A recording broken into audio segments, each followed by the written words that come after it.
Bittagina sousdan ikki xil juda ham mazali taom tayyorlashni bilarmidingiz? Buning uchun bizga videodagi masalliqlar kerak bo'ladi.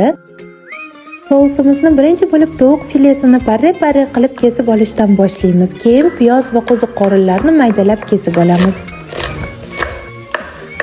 Qizib turgan tavamizga yog'ni solib, tovuq go'shtimizni suvlari chiqquncha qovurib, tuz va ziravorlari bilan ta'm beramiz.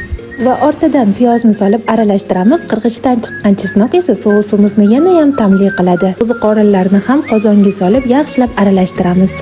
Suvlari chiqib suvlikkina bo'lgan sousimizga eng asosiy ikkita masalliq qaymoq va ketidan mozzarella sirini maydalab yoki qirg'ichdan chiqazib solamiz. Garnir uchun pasta makaronimizni qaynab turgan suvga solib birrov pishirib olamiz. Boshqa idishga esa qizigan yog'da guruchni biroz qovurib olamiz.